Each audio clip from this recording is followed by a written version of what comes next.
Jagat lelembut boten duwe wujud. Kula nimbali surga loko surga kayangan. Ketul mulai sampun nempani teko aso teko sedanten. Wanasura, Wanasudra. Assalamualaikum warahmatullahi wabarakatuh. Selamat datang di channel Kang Slamet. Kali ini Kang Slamet akan menceritakan sebuah kisah mistis yang berjudul Ala Sewu Lelembut. Cerita ini ditulis oleh Dioseta, dan sebelum kita masuk ke ceritanya, buat kalian yang belum subscribe channel ini, tekan tombol subscribe-nya terlebih dahulu dan tekan tombol notifikasinya agar kalian tidak ketinggalan cerita seram lainnya dari Kang Slamet. Tidak usah berlama-lama lagi, langsung saja kita masuk ceritanya. Ala Sewu Lelembut. Si pengung dewa dan kaya dan tetap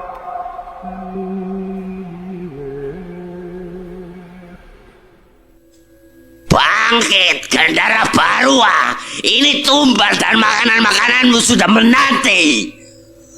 Dengan isyarat dari Mbak Sugi, keempat pengikutnya menyembelih seseorang yang juga bagian dari mereka. Aku tidak bisa menatap saat darah bermunceratan dari leher orang itu. Ada kepala kerbau, kemenyan, dan kembang yang dilemuri dengan darah dari kepala manusia yang ia sembelih. Setelahnya aku merasakan kekuatan yang sangat besar yang menekan kami. Itu berasal dari luar. Aku yakin itu berasal dari makhluk yang tertidur itu. Kami pun segera keluar dari persembunyian Basuki dan melihat sosok mengerikan itu tengah berdiri memantau desa itu. Brengsek, bisa-bisanya kau membangkitkan makhluk terkutuk itu. Sudah sepantasnya kalian takut dan takluk kepadaku. Yang mendekat ke arah sosok Gandara Barua untuk melaksanakan perjanjiannya.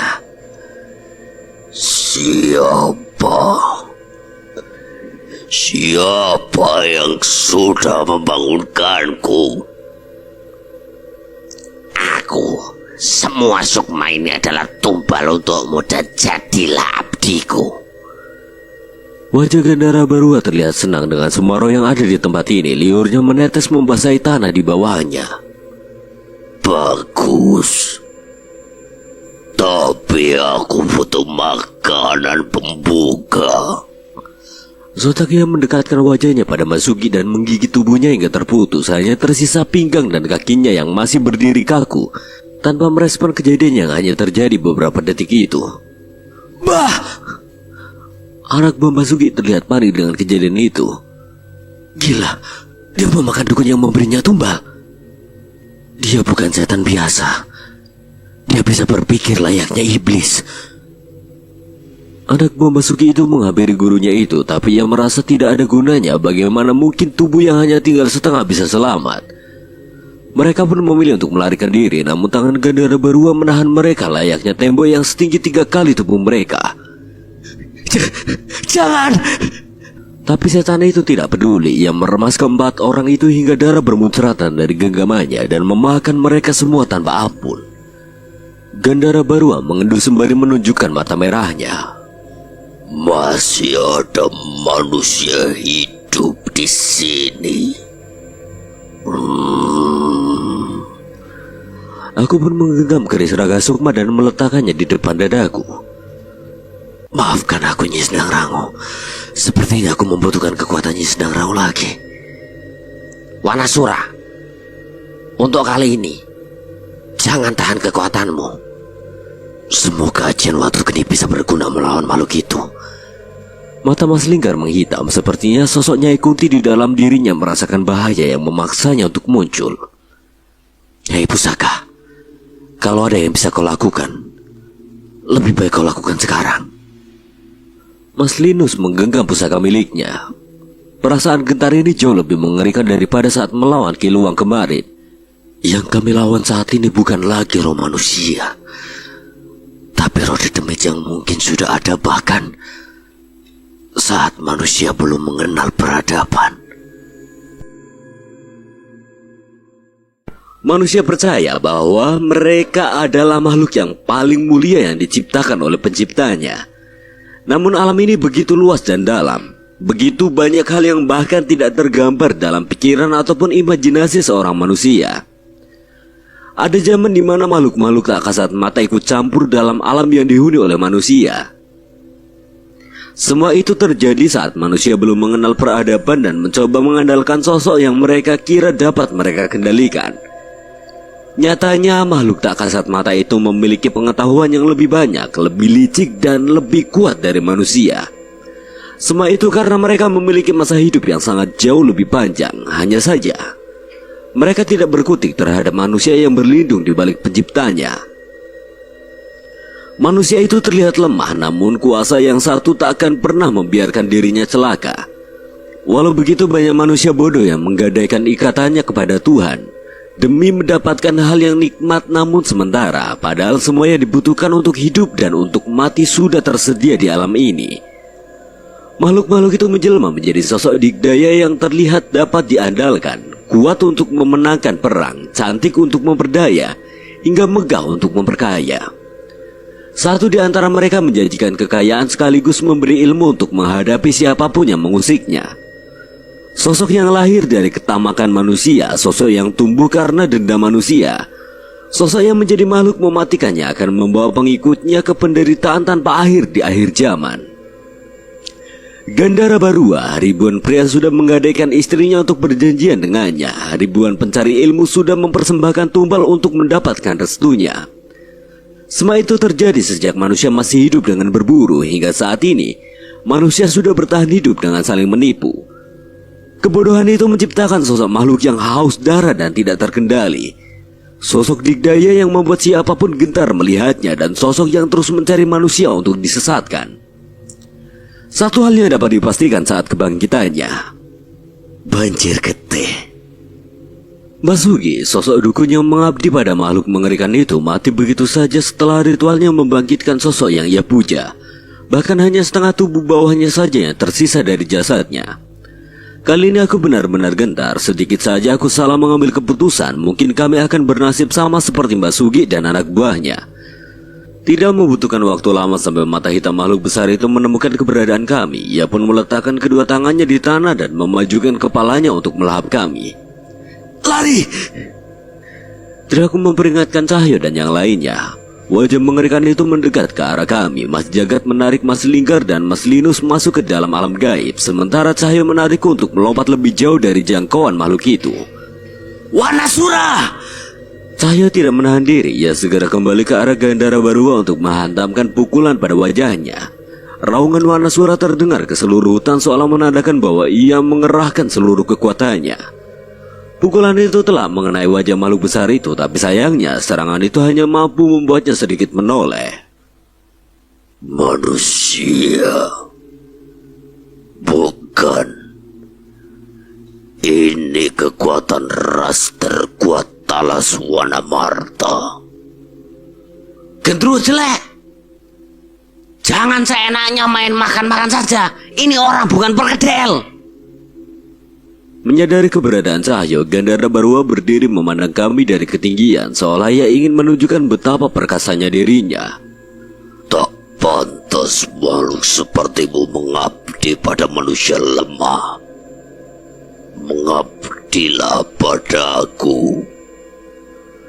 Tapi aku tahu dengan jelas bahwa ucapannya tertuju pada Wanasura yang berdiam di raga Cahyo. Raungan Wanasura terdengar begitu keras, menentang ajakan Gandara Barua. Semangat itu disambut oleh Cahyo yang segera kembali melesat untuk menghantam perut makhluk itu. Sayangnya kali ini, makhluk itu tidak sedikit pun terpengaruh oleh serangannya.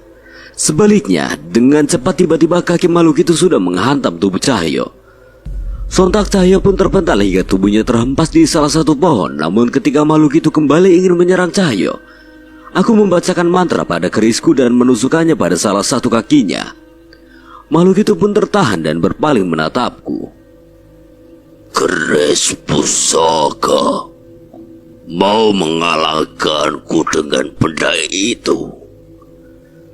Aku sadar seranganku tak cukup membuatnya terluka. Dengan cepat aku menarik kembali kerisku dan menjauh darinya. Tapi tubuhnya terlalu besar sehingga tangannya dengan mudah dapat meraihku. Danan! Teriak Cahyo khawatir wajar saja. Berbeda dengan Cahyo yang dilindungi kekuatan Wanasura. Dengan serangan itu dengan mudah aku akan berubah menjadi tumpukan daging yang berserakan seperti anak buah Basuki. Aku tak sempat untuk menghindari besarnya tangan yang beberapa kali lipat dari tubuhku itu. Tapi sebelum tangan itu menyentuhku, tiba-tiba pemandangan di sekitarku berubah. Ada Mas Jagat di belakangku. Hampir aja aku terlambat. Ternyata Mas Jagat menyelamatkanku dengan memindahkanku ke dimensi lain. Aku menarik nafas lega saat menyadarinya. Ayo kita kembali. Cahyo sendirian. Iya. Dalam sekejap kami sudah kembali ke hadapan makhluk raksasa yang sedang beradu pukulan dengan Cahyo. Namun sekali lagi Cahyo terpental. Aku melihat sesuatu menyala merah dari tangan Jagat. Ia berlari mendahuluiku dan membacakan mantra pada sebuah batu yang berada di genggamannya. Ia pun melemparkannya dan sebuah batu menyala melesat ke wajah Gandara Berua. Sebuah ledakan membakar wajah makhluk itu. Namun sekali lagi serangan itu hanya membuat makhluk itu semakin kesal. Ajan waktu geni tidak berguna. Kini makhluk itu berpaling ke arahku lagi. Cahyo yang sudah babak belur segera menghampiriku mencoba menghadang serangan yang mungkin akan diarahkan padaku dan Mas Jagat. Keralas Wanamarta. Ku berikan waktu hingga aku selesai menikmati tumbal untukku ini. Setelahnya kau harus memilih menjadi abdiku atau mati bersama mereka. Aku tak menyangka makhluk itu masih mengharapkan Wanasura untuk mengabdi padanya. Entah itu sebuah keberuntungan atau hanya sebuah bom waktu untuk kematian kami. Setelah mengucapkan itu, perlahan tubuh Gandara Barua menyusut semakin mengecil. Tubuhnya yang hampir sebesar setengah dari desa itu berubah seukuran manusia biasa dengan seluruh tubuh yang berwarna hitam. Kukunya panjang dengan bulu yang lebat di seluruh tubuhnya. Giginya tajam dengan taringnya menjulang keluar dan matanya merah menyala. Apa dia melemah? Tidak mungkin. Tekanan kekuatannya masih kurasakan, bahkan semakin kuat. Gandara Barua yang dalam wujud manusia itu mencengkram salah satu sukma seorang wanita yang terikat di sana. Ia menjambak rambutnya dan memakan roh itu dari wajahnya. Roh itu berteriak kesakitannya seketika terhenti tepat saat Gandara Barua menghabisi kepalanya. Hentikan! Kami bergegas menuju Gandara Barua dan melancarkan serangan kami. Cahyo melompat dengan kekuatan Wanasura dan menghantam kepala setan itu. Sementara aku melancarkan ajian lebur sakti untuk melemparkan pukulan jarak jauh kepadanya. Sayangnya makhluk itu tidak terluka sedikit pun. Ia tidak mempedulikan setiap serangan kami dan terus melumat roh itu hingga habis. Setelahnya ia kembali mencari roh lain dan kembali menerkamnya. Hentikan! Teriak Cahyo yang terus memukuli makhluk itu bertubi-tubi. Tapi kekuatan Wanasura benar-benar tidak berguna terhadapnya. Cahyo terlihat frustasi dan tidak berkutik. Melihat roh seorang manusia yang seharusnya masih hidup dihabisi di depan matanya. Ini pertama kalinya serangan kami sama sekali tidak berguna pada satu makhluk. Aku tidak ingin menambah korban lagi dan segera meletakkan keris Raga Sukma di hadapan dadaku. Aku mengingat dengan jelas mantra yang dituturkan leluhurku. Sebuah mantra yang seharusnya hanya kubacakan saat dalam keadaan terdesak di antara hidup dan mati. Tapi kali ini nyawa puluhan orang dipertaruhkan. Jagat lelembut boten duwe wujud. Kula nimbali surga loka surga kayangan. Ketemu le sampun nampani. Teko aso. Teko sedanten. Angin berhembus dengan tenang. Suara hutan masih berbaur dengan suara teriakan roh yang siap dihabisi oleh Gandara Barua. Tapi aneh, tidak ada air hujan yang menetes. Tidak ada pula tanda-tanda kemunculan sosok yang mendekat ke arah kami. Tidak mungkin, mantraku gagal. Aku pun mengulang mantra itu sekali lagi. Kupastikan sukmaku dan keris Raga Sukma menyatu saat membaca mantra itu. Tapi tetap sama. Tidak ada tanda-tanda kemunculan Nyi Sendang Rangu. Danan, apa yang terjadi dengan Nyi Sendang Rangu? Entah, tidak terjadi apapun, mantraku tidak bekerja.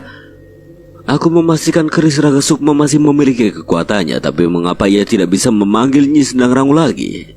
Apa terjadi sesuatu dengannya? Hutan ini yang menghalanginya mendekat.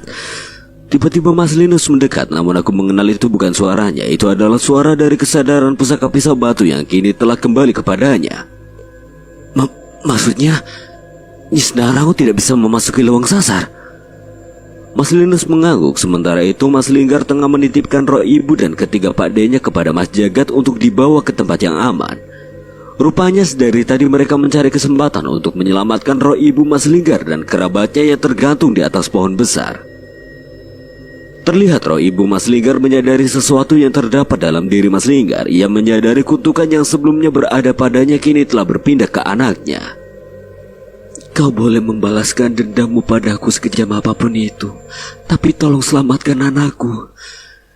Ibu Mas Linggar berkata sembari menatap Mas Linggar dalam-dalam. Kami semua tahu bahwa ia sedang berbicara dengan sosok yang berdiam diri di tubuh Mas Linggar. Jangan ibu harus tetap hidup. Belum sempat lebih jauh berbicara, tiba-tiba sebuah tangan muncul dari dalam tubuh Mas Linggar. Sosok itu mencekik Ibu Linggar dengan kuku-kukunya yang tajam. Kalau begitu kau mati. Nyai Kunti muncul dari tubuh Linggar dan hendak menghabisi roh Ibu Linggar. Mas Linggar mencoba menahannya, tapi ia masih jauh dari mampu untuk melakukan hal itu. Tolong! Kau harus berjanji memastikan anakku hidup. Itu urusanku. Aku dan Jagat berusaha mencegah Nyai Kunti membunuh roh Ibu Linggar. Tapi waktu mereka tidak cukup untuk mencapainya. Di tengah kebingungan, kami tiba-tiba terlempar sebuah benda menabrak tubuh Linggar dan membuatnya terjatuh. Cepat bawa pergi dia. Benda itu adalah pusaka Linus yang dilempar olehnya. Ia mengambil kesadaran Linggar sementara untuk mengekang Nyai Kunti. Mas Jagat. Dengan sigap Mas Jagat menarik roh Ibu Linggar dan membawanya pergi ke alam lain bersama ketiga roh pakdenya. Pusaka brengsek. Sosok itu berteriak sekeras-kerasnya hingga hewan hutan pun berlarian. Kali ini Gandara Barua menoleh. Sepertinya ia tidak memandang Nyai Kunti dengan sebelah mata. Jadikan dirimu berguna setelah apa yang kau lakukan. Teriak Nyai Kunti sembari melempar pusaka pisau batu itu kembali kepada Mas Linus. Mas Linggar terlihat kesakitan, matanya menghitam dengan darah yang mulai mengalir dari rongga matanya. Garis uratnya terlihat di sekujur kulitnya dan mulai menghitam. Tak lama setelahnya, tiba-tiba Gandara Barua memuntahkan darah hitam dari mulutnya. Ia kesakitan hingga berguling di tanah. Sakit, setan sialan!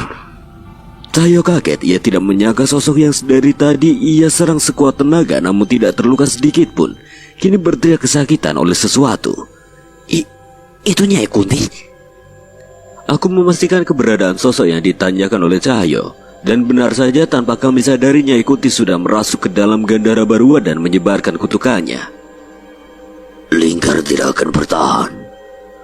Ucap pusaka batu yang mengambil alih tubuh Linus. Aku, Cahyo, dan Linus menghampiri Mas Linggar yang tengah kesakitan. Berkali-kali aku membacakan mantra penyembuh namun sama sekali tidak berguna untuk dirinya. Nyai Kunti itu harus kembali sebelum Mas Linggar kehilangan nyawanya. Aku memikirkan siasat. Mungkin saja bila aku menyerang mereka dengan wujud sukmaku, aku bisa memaksa Nyai Kunti untuk meninggalkan Gandara Barua dan kembali ke tubuh Linggar. Namun sebelum itu terjadi, Linus menghentikanku. Aku mencium bau sesuatu yang sangat kuat. Bau yang menenangkan. Maksudnya?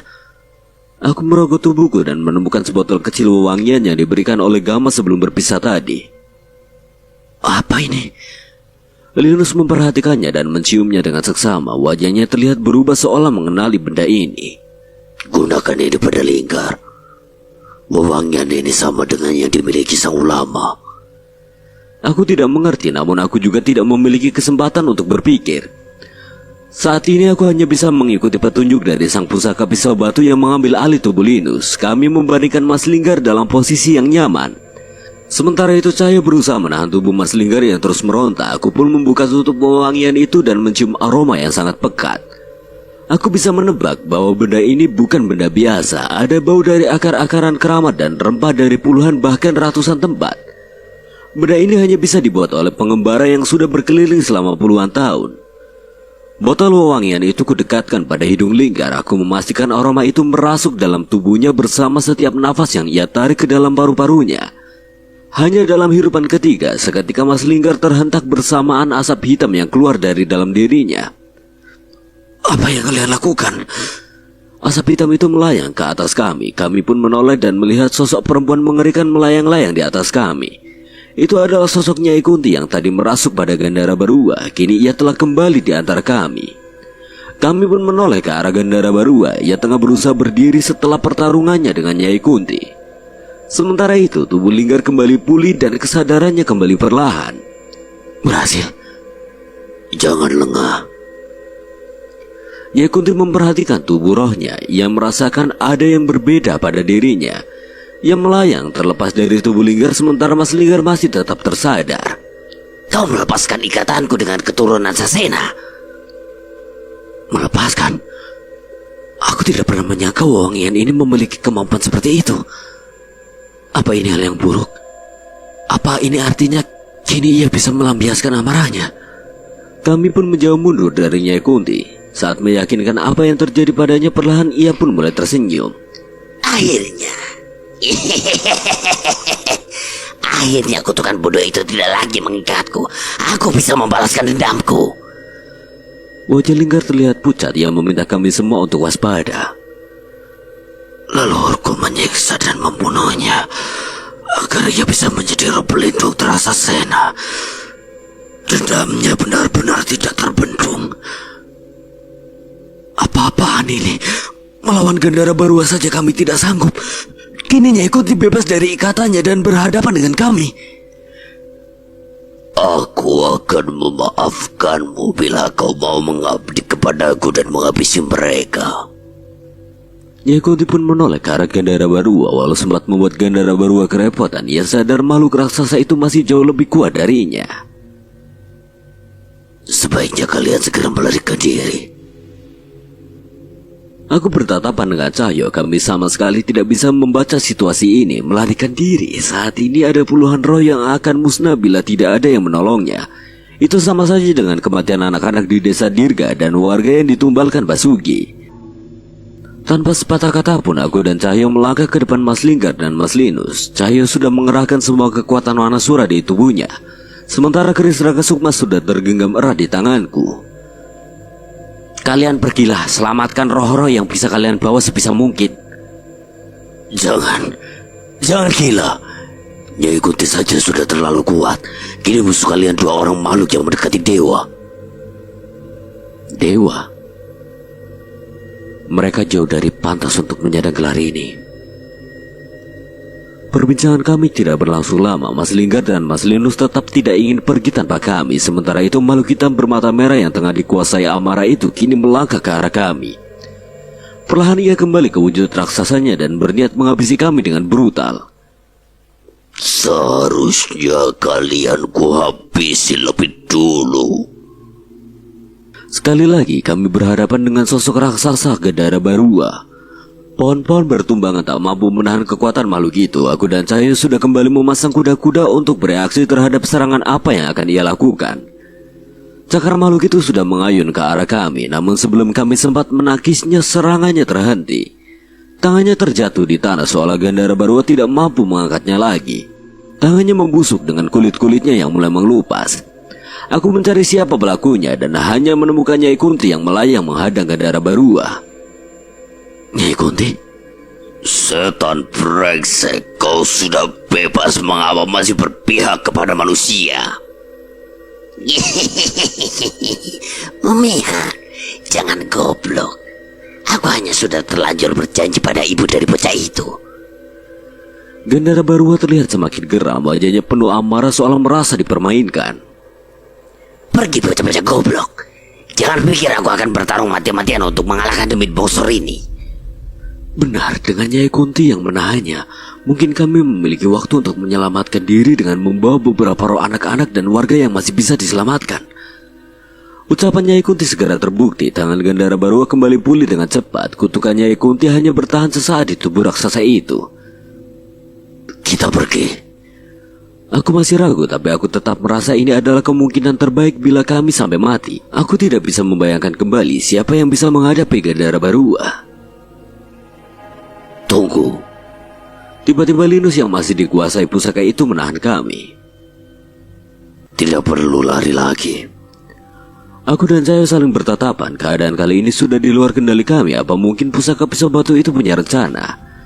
Di tengah kebingungan kami, sebuah cakaran Gandara Barua yang diarahkan ke Nyai Kunti kembali terhenti. Ada sosok yang menariknya dan menjatuhkannya ke tanah. Sesuatu mencabik-cabik lengan itu dengan cakar dan giginya. Aku sempat melihat sosok hitam yang cukup besar melesat ke arah Gandara Barua. Suara geraman makhluk itu membuatku bisa menebak sosok itu. Maaf, aku terlambat. Ada sesuatu yang menghalangiku untuk muncul di hutan keramat ini. Itu adalah sosok Nyi Sendang Rangu. Ia datang bersama sosok kucing hitam besar yang sebelumnya juga bertarung dengannya. Nyi, Kini macan hitam besar itu tengah sibuk melumat wajah Gandara Barua. Ia terlihat begitu marah dengan keberadaan sosok itu. Walau begitu, aku melihat kekuatan Meong Hideng tengah tidak maksimal. Sepertinya ia baru saja menyelesaikan sebuah pertarungan. Aku menghampiri Nyi Sendang Rangu dan berdiri di sebelahnya. aku minta bantuan lagi ya, Nyi. Hujan gerimis mulai turun menyambut kedatangan Nyi Sendang Rangu. Dengan keberadaan hujan ini, itu artinya ada wujud roh yang bisa ikut bertarung dengan kami. Aku pun menoleh dan memberi isyarat pada Cahyo. Wanasura, sekarang kamu bisa mengamuk sepuasnya. Ucap Cahyo disusul dengan kemunculan roh kera raksasa yang kini berdiri di sebelahnya. Berada di bawah rintikan hujan Sendang Rangu, sama seperti berada di alam roh, Wanasura pun bisa menggunakan wujud aslinya. Aku memperhatikan Mas Linggar yang memberanikan diri untuk mendekati Nyai Kunti. Kenapa? Kenapa Nyai Kunti masih membantu kami? Apakah benar-benar ingin membunuh ibu? Sosok itu pun mundur dan mendekat kepada Mas Linggar. Leluhurmu menggagalkanku untuk menjadi seorang ibu. Tapi berada dalam tubuh ibumu membuatku merasakan arti sebenarnya menjadi seorang ibu. Kalau kalian mati, berarti aku akan kehilangan itu semua. Mas Linggar mencoba untuk mengerti ucapan itu, yang menganggap bahwa ada harapan bahwa Nyai Kunti tidak akan membunuh ibunya. Kalau begitu, aku minta tolong untuk terakhir kalinya ya, Nyai. Kini jantungku berdegup keras. Nyi Sendang Rangu, Wanasura, Nyai Kunti, dan Meong Hideng berada di pihak kami. Aku semakin yakin bahwa Tuhan tidak pernah memberikan masalah pada kami tanpa pemecahannya. Kini aku sangat yakin bisa mengalahkan makhluk itu. Mengamuklah sekarang. Kalian bisa mengamuk dengan puas. Tiba-tiba terdengar suara Mas Jagat yang tengah memegang sebuah pusaka kotak batu yang sempat digunakan anak Bambasuge. Roh di desa mati itu sudah kuamankan. Jangan menahan kekuatan kalian lagi.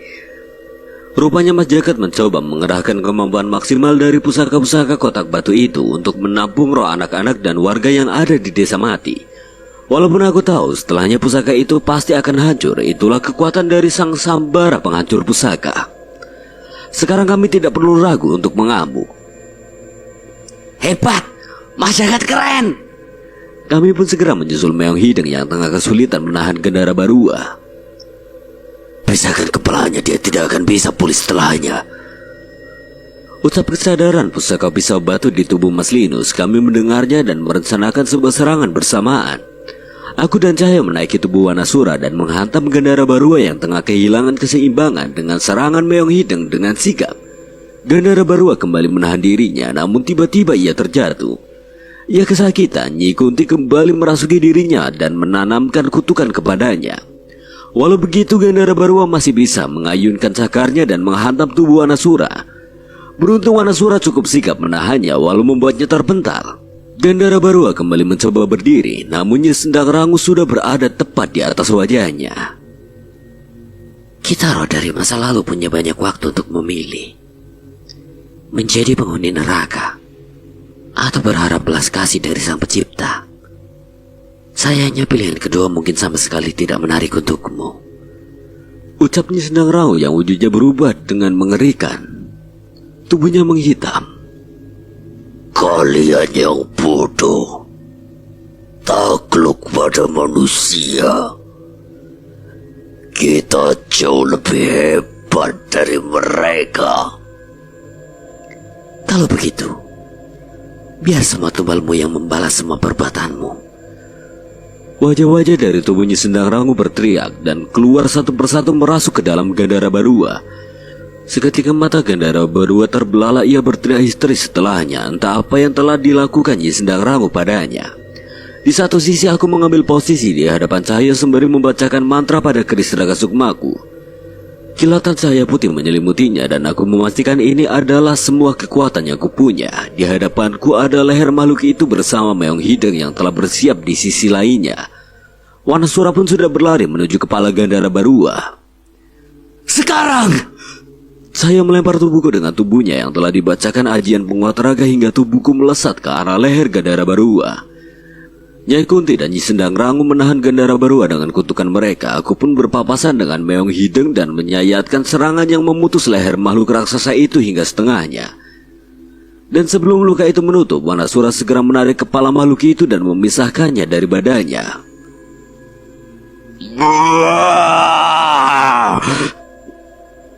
Gandara Barua berteriak, bahkan ia masih bisa berbicara setelah kepalanya terputus.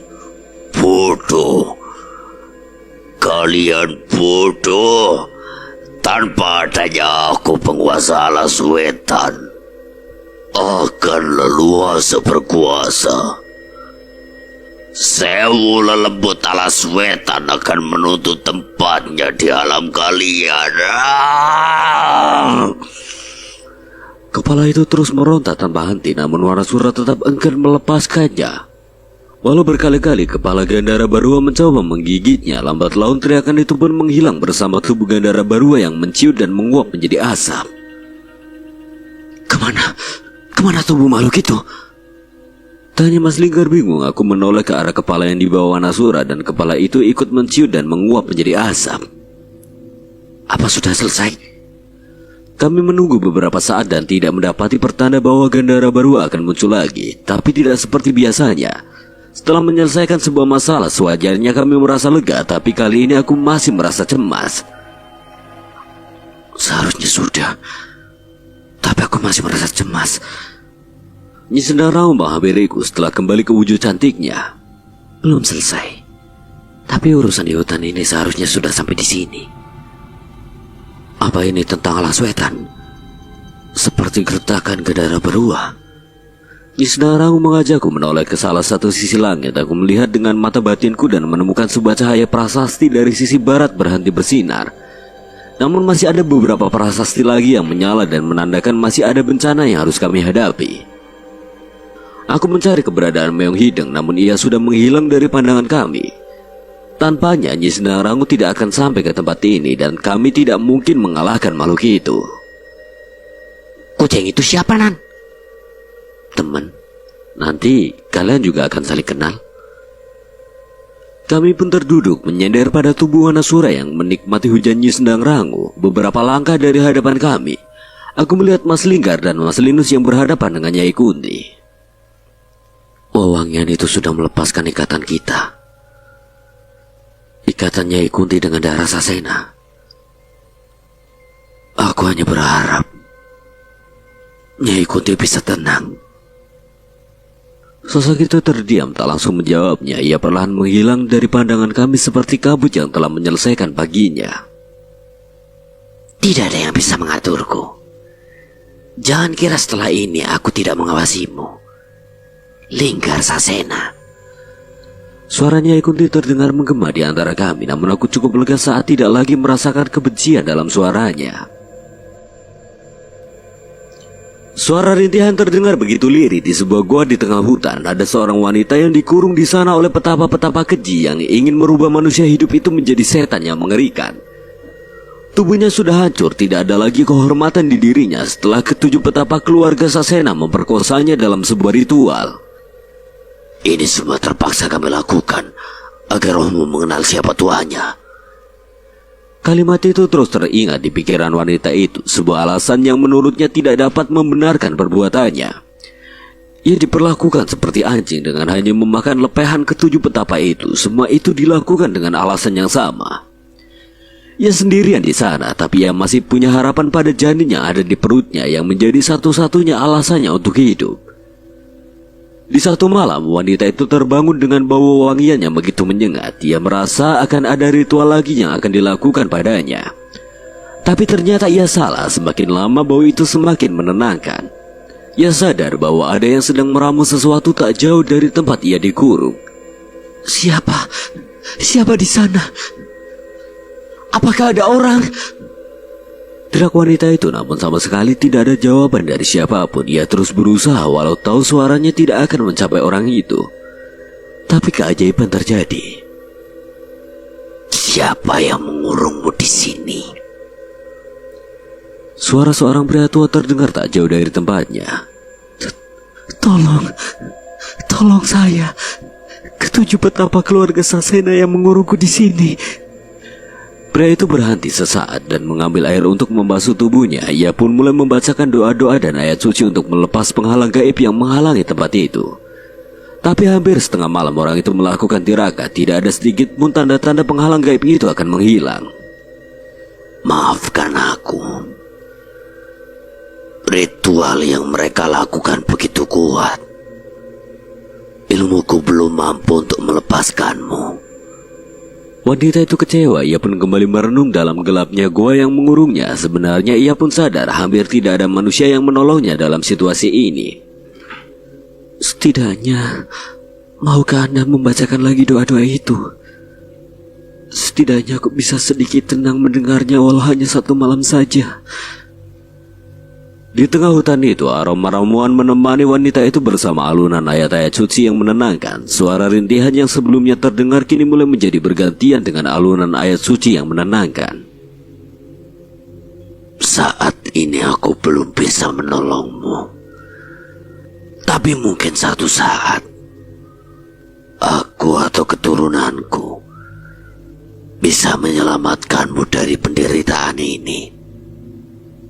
Ketenangan itu hanya berlangsung sesaat. Di siang harinya wanita itu terus dihujani serangan mantra mengerikan yang dibacakan oleh leluhur Sasena. Rasa dendam dan kebencian semakin tumbuh dengan kuat. Itulah yang diharapkan oleh leluhur Sasena. Manusia yang mati dengan rasa dendam yang menumpuk akan melahirkan setan yang mengerikan. Wanita itu berakhir di sebuah liang kubur. Ia terkubur hidup-hidup bersama janin yang ia kandung. Ia terkubur bersama setiap umpatan yang ia teriakan, bersama setiap tanah yang jatuh menguburnya.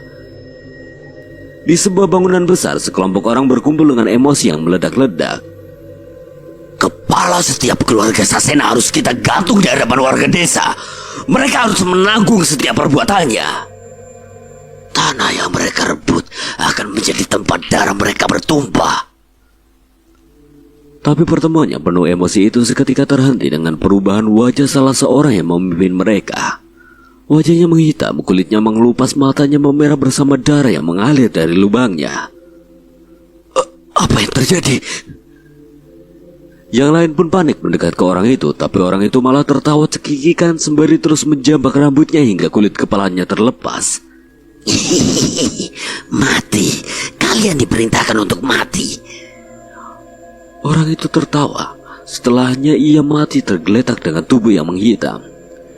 Seluruh orang di tempat itu pun panik. Dari jasad itu muncul asap hitam yang berubah menjadi sosok wanita mengerikan yang melayang dengan penuh amarah. Siapa? Siapa yang menyuruhmu? Aku, Nyai Kunti. Ini adalah peringatan dari Sasena. Dalam waktu semalam, rumah itu sudah dipenuhi jasad yang menghitam. Tidak ada satupun dari mereka mampu melawan makhluk suruhan keluarga Sasena itu. Saat pagi tiba, istri salah seorang dari orang itu memasuki ruangan dan histeris menemukan jasad-jasad itu. Ada seseorang yang masih tersadar berusaha memperingatkannya. Jauhi Sasena. Mereka memelihara iblis. Mereka dan keturunannya akan dikutuk. Semenjak itu tidak ada satupun orang yang berani mengusik keluarga Sasena. Entah itu masalah peninggalan kerajaan, perebutan lahan, dan bahkan penjajah pun tidak berani berurusan dengan mereka. Mereka sadar akan satu sosok yang berada di balik nama Sasena, Nyai Kunti. Tangis histeris terdengar saat Mas Putra mengantarkan anak-anak di desa Dirga setelah benar-benar pulih dari rumah sakit. Rasa khawatir orang tua mereka terbayarkan saat anak-anaknya kembali tersadar dari komanya. Mas saya berhasil. Ya jelas, Tur. Selama ada pusaka sarung keramat ini nggak ada yang bisa ngalahin Mas Cahyo. Iya, nggak ada yang mau ngelawan. Kabur duluan karena nggak tahan sama baunya. Asem gue, Nan. Aku pun menengok keadaan Dirga. Ia sudah tersadar namun luka luarnya sepertinya belum pulih sepenuhnya. Mas Danan, tenang. Orang-orang yang lukain kamu sudah diberesin. Semangat buat pemulihannya ya. Iya, Mas. Tapi aku seneng loh. Seneng? Iya, akhirnya aku punya bekas luka seperti Mas Danan dan Mas Cahyo. Mendengar ucapan itu, Guntur segera menghampiri Dirga. Lah, iya. Kok keren ya? Aku malah gak punya yang sebesar itu. Luka-lukaku paling cuma gara-gara cakaran nenek-nenek. Aku dan Cahyo menggeleng mendengar perbincangan kedua bocah ini. Bagaimana bisa bekas luka menjadi satu hal yang bisa diperebutkan. Hati-hati nanti Nyai Jambrong denger. Gitu-gitu dia gurumu loh. Kan guyon, Mas. Aku berkeliling rumah mencari keberadaan Pale, tapi aku sama sekali tidak menemukan keberadaannya. Tidak biasanya ia pergi tanpa pamit. Pale teh sudah pergi duluan. Ya naik bis subuh tadi ke Jawa Timur. Kenapa buru-buru, Bah? Ada yang bilang seseorang menemukan sebuah desa yang sebagian penduduknya teh mati dalam semalam. Ada yang menganggap itu wabah. Tapi Pak Ale mendapatkan penglihatan bahwa itu adalah perbuatan makhluk yang serupa dengan Gandara Barwa. Cahyo mendekatiku saat mendengar cerita Abah. Kisah itu seolah membenarkan ancaman Gandara Barwa tentang adanya makhluk penguasa alas wetan yang lebih mengerikan darinya. Kami harus segera menyusul Pak Ale, Bah. Kalian teh istirahat dulu saja, biar Pak Ale yang mencari petunjuk. Kalian menyusul saat ini pun tidak akan membuat keadaan menjadi lebih baik, atuh. Kami berusaha menerima ucapan Abah. Jelas kami semua sudah kehabisan tenaga. Sepertinya kami harus menghabiskan hari ini di tempat ini terlebih dahulu. Ada sebuah pesan masuk di telepon genggamku saat aku terbangun di sore hari. Itu dari Gama. Ada sesuatu yang ingin ia bicarakan sebelum kepergian kami. Cukup jauh dari rumah Abah ada sebuah bukit yang bernama Bukit Cupu. Hanya butuh beberapa menit untukku bisa mencapai puncaknya. Aku disambut dengan langit yang memerah dan seseorang yang sudah menunggu seorang diri di sana. Sudah lama? Enggak juga. Emang dasarnya aja betah di sini. Kami duduk berdua menikmati pemandangan langit yang memerah. Sebuah karya maha indah yang diberikan Maha Pencipta untuk mereka yang menjemput maghribnya. Tapi di bawah keindahan langit itu terdapat misteri yang mendalam. Kami bisa memandang dengan jelas hutan-hutan yang tumbuh lebat di bawah sana. Dan lawang sasar ada di antara hutan-hutan itu. Itu lawang sasar. Benar, Nan. Itu yang ingin ku bicarakan sama kamu. Mendengar ucapan Gama, aku tidak yakin bisa memberi solusi atas apa yang ingin dibicarakan oleh Gama. Perihal lawang sasar seharusnya ialah yang lebih mengerti. Apa mungkin kamu mengetahui sesuatu yang mungkin bisa menyegel hutan itu lagi, Nan? Menyegel hutan? Selain kejadian antara pusaka Mas Linus dan alas wetan, aku tidak pernah mengerti cara untuk melakukan itu. Walau begitu, aku sedikit menceritakan tentang pengalaman kami ketika penunggu alas wetan mengamuk. Saat itu pusaka Mas Linuslah yang mengorbankan diri untuk menyegelnya di sana selama bertahun-tahun. Tapi saat ini kekuatannya jauh dari cukup untuk itu. Berarti pusaka ya?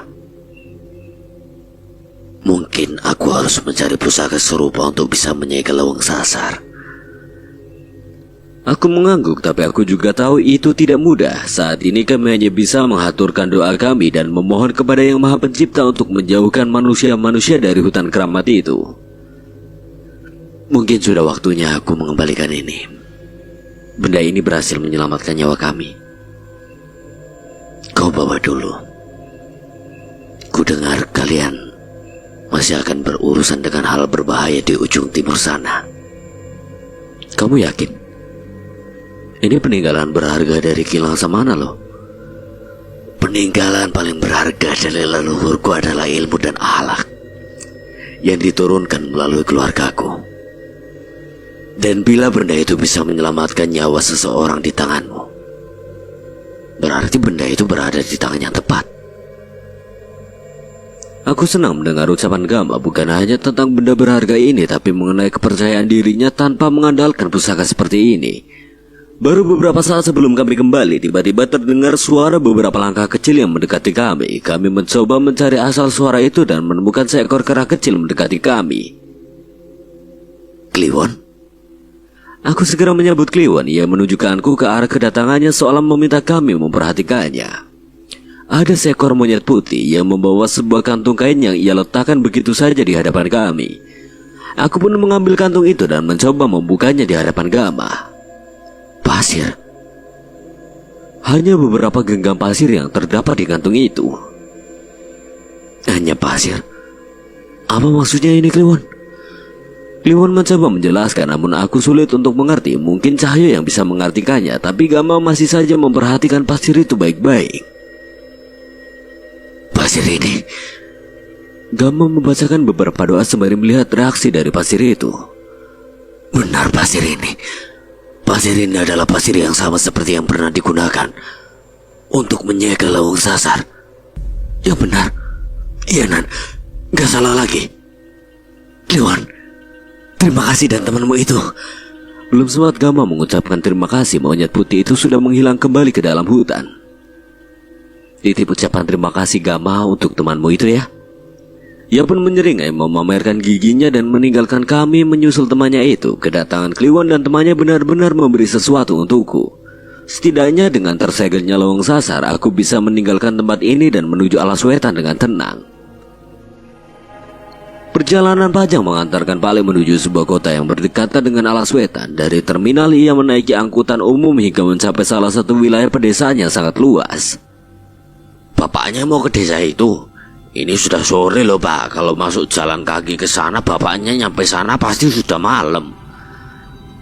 Tidak apa-apa Pak, justru saya sudah sangat terlambat. Pale berjalan kaki menuju desa yang dimaksud. Ia melintasi beberapa desa dan bertemu beberapa penduduk yang mengingatkannya. Namun Pale terus berjalan dengan cemas hingga menemukan sebuah desa yang jauh dari desa lainnya. Bahkan penduduk sekitar desa itu pun sudah mengungsi entah kemana. Ada bau bangkai yang menyengat dari desa itu. Tidak ada satupun jasad di sana yang dievakuasi dan dikuburkan. Siapapun yang memasuki desa itu dengan alasan apapun akan bernasib sama dengan warganya yang mati dengan mengenaskan. Pale menahan sedih melihat jasad-jasad warga desa yang bergelimpangan di jalan. Jasad mereka sudah membiru dan sebentar lagi akan semakin membusuk. Saat memasuki desa semakin dalam, Pale terhenti dengan sosok yang ia lihat. Sosok yang berada di atas salah satu rumah terbesar di desa itu. Pale melihat makhluk itu tengah berdiri menatapnya. Wujud dan pakaiannya mirip seperti setan-setan di pewayangan. Giginya panjang dengan wajah dan sebagian tubuhnya tertutup oleh rambutnya yang panjang. Tubuhnya pun juga dihiasi baju dan perhiasan kerajaan yang lusuh. Satu hal yang membuat Pale yakin bahwa ia bukan setan biasa. Setan itu menggenggam sebuah keris berwarna merah padam. Sebuah pusaka mengerikan yang bahkan membuat keris Sukmageni bergetar. Saat ini Pale merasa bahwa dirinya gegabah. Ia tidak yakin apa ia bisa selamat dari makhluk mengerikan itu. Malam masih setia dengan pesonanya, menyelimuti sebuah desa yang kembali mendapatkan tenangnya. Suara dengkuran saling beradu dari setiap ruangan menandakan kelelahan dari setiap insan yang terlelap di rumah ini. Sayangnya sunyinya malam itu tak mampu menahan gelisah dari dua orang yang tengah memaksakan tidurnya.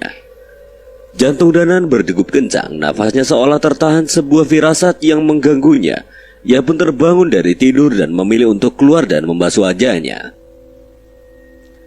Danan membuka pintu dengan gelisah. Tak disangka ia berpapasan dengan Cahyo yang sebelumnya tidur di kursi teras. Tak berbeda dengan Danan, wajah Cahyo juga terlihat gelisah. Gak tenang aku Nan. Sama, gak pernah aku ngerasa segelisah ini.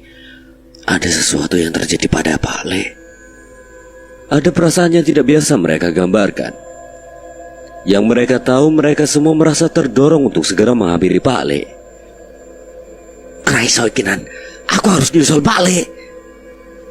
Cahyo mencari barang-barang bawaannya dan mulai memasukkannya ke dalam tas. Danan pun tak menjawab dan ikut melakukan hal yang serupa. Mendengar keriuhan di ruang tengah, Abah pun terbangun dan menemui mereka. Ini teh ada apa? Kok tiba-tiba tengah malam pada sibuk? Danan pun menjeda apa yang ia lakukan dan menghampiri Abah. Ia menjelaskan apa yang mereka rasakan saat ini. Maaf Bah, sepertinya kami harus segera menyusul Pak Ale. Perasaan kami benar-benar tidak enak. Abah menatap Danan dan Cahyo, satu persatu matanya terlihat khawatir dengan mereka berdua. Kalau kalian merasakan hal itu secara bersamaan, mungkin saja firasat kalian benar. Ya sudah, Abah nggak akan menahan kalian. Pastikan kalian berhati-hati. Iya Bah, doain kami dan Pak Ale ya. Kalau keadaan semakin tidak tertolong, segera kabari. Nanti saya minta Jaga dan yang lain untuk menyusul ke sana. Iya Bah, terima kasih. Mereka berdua bersiap-siap secepat mungkin untuk menaiki bis pertama menuju Jawa Timur. Mereka sempat memikirkan menggunakan motor Cahyo. Namun setelah beberapa kali berdebat, mereka sepakat bahwa naik bis adalah cara yang terbaik.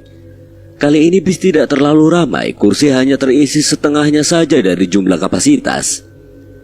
Mereka dibawakan beberapa makanan kecil dan lauk seadanya oleh Abah. Sepertinya Abah tahu bahwa kegelisahan Danan dan Cahyo akan membuat mereka tidak berpikir untuk mencari sarapan. Kamu gak bisa ngerokok sukmo ke sana, Nan? Masih terlalu jauh, Jul. Lagi pula aku tidak tahu persisnya lokasi desa itu. Tidak ada yang bisa mereka lakukan saat itu selain memaksa tubuh mereka untuk beristirahat agar siap menghadapi apapun yang ada di tujuan mereka. Sesampainya di terminal, mereka segera mencari angkutan umum yang melewati jalur terdekat menuju desa yang dikunjungi Pak Ale. Mereka menanyakan tentang desa Danumulur pada sopir angkutan umum, namun sopir angkutan itu malah menyarankan mereka untuk tidak ke sana. Bukannya apa-apa, Mas. Sempat ada kabar desa itu sudah ditutup. Ada juga beberapa orang yang mau cari tahu tentang warga di sana, tapi nggak ada yang kembali. Mereka pun menanyakan padanya apa yang terjadi pada desa itu. Sayangnya tidak ada yang bisa memastikan apa yang terjadi. Yang mereka dengar seluruh warga desa mati dengan cara yang misterius. Bukannya nggak mau ngasih tahu ini loh, Mas. Tapi kayak yang saya bilang tadi, semua yang masuk ke desa itu untuk mencari tahu tidak pernah keluar lagi. Orang sekitar hanya menebak melalui bau bangkai di desa itu yang tercium dari hutan sekitar desa itu. Mendengar ucapan itu, Danan dan Cahyo pun semakin khawatir. Dalam hatinya ia mengetahui bahwa Pak Ale bukanlah orang yang lemah. Terlebih pusaka keris Sukma Geni selalu menemaninya. Mereka berharap Pak Ale masih bertahan di sana. Supir angkutan itu memperingatkan kami sekali lagi saat akan menurunkan mereka. Tenang Pak, paling malam ini kami menginap di desa terdekat dulu. Setelahnya Danan dan Cahyo segera memasuki hutan menuju desa sesuai dengan yang diarahkan dan digambarkan oleh Abah. Pak Ale sempat menitipkan secarik petunjuk dan peta sederhana pada Abah untuk diberikan pada mereka. Desa Danumulur. Mas, mau kemana? Sebentar lagi malam loh. Ke desa Danumulur, Mas. Jalannya benar lewat sini kan? Jangan Mas, jangan. Udah beberapa orang ke sana dan gak ada yang balik lagi. Sepertinya supir angkutan umum tadi tidak melebih-lebihkan ucapannya. Masalah di desa itu benar-benar sudah menyebar kemana-mana. Ya Mas, tapi Pak Ale saya ada di sana. Orang itu menghela nafas dengan wajah bingung. Jelas ia terlihat khawatir dengan kami. Gimana yo? Kalau saya mau cuek sih monggo, tinggal masuk aja ke hutan. Ikutin jalan, nanti gak lama ketemu gapuranya. Tapi ini masalahnya nyawa loh. Sejenak aku berpikir, bila memang desa itu benar-benar bisa membuat Pak Ale dalam bahaya, mungkin sebaiknya aku mencari tahu mengenai keadaan desa itu terlebih dahulu. Saya Danan Mas, ini teman saya Cahyo. Memangnya apa yang terjadi sama desa itu Mas? Saya Jurwo, Mas Jurwo. Sini, duduk dulu, biar saya ceritain. Jawabnya sembari mengajak kami duduk di sebuah kayu besar yang tergeletak begitu saja di pinggir desa. Mas Jurwo menceritakan kejadian saat salah seorang warga sedang masuk ke dalam hutan. Biasanya mereka mencari umbi-umbian atau mencari bahan buruan. Namun saat mendekati desa Danumulur, ia mencium bau bangkai yang sangat menyengat. Orang itu penasaran dan mendekat ke arah desa. Tapi dari jauh ia sudah melihat banyak mayat yang mati dengan mengerikan. Ada yang jasadnya tersangkut di atap rumah, ada yang berkelimbangan di tanah, dan sebagian berada di luar desa seolah berusaha ingin melarikan diri. Orang itu pun melaporkan ke warga desa-desa sekitar kami. Jelas saja beberapa warga desa dan petugas segera datang ke sana, tapi sampai sekarang mereka yang masuk ke desa itu belum ada yang kembali.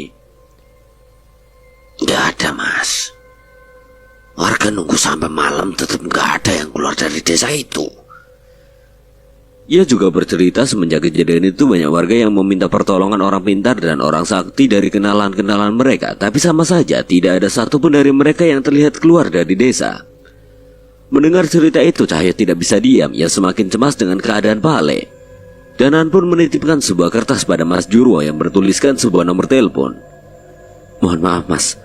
Mendengar cerita Mas Jur, kami semakin harus ke sana. Saya titip ini. Kalau kami sampai besok tidak keluar dari desa, tolong hubungi nomor ini. Mas Jurwo merasa kecewa tidak bisa mencegah mereka, namun ia menerima kertas itu dan berjanji akan menghubungi nomor itu bila besok mereka tidak keluar dari desa. Malam menjemput saat mereka berdua sudah sampai di tengah hutan. Mereka merasakan sendiri bau bangkai yang berasal dari desa Danumulur. Bukannya semakin takut, mereka malah semakin mempercepat langkah menuju desa itu. Cahyo merasakan kegelisahan Wanasura sepertinya. Tidak hanya mereka yang khawatir mengenai keadaan Pale. Desa Danumulur, tulisan itu terpampang di gapura desa yang dibangun dengan apik dengan kayu dan bambu.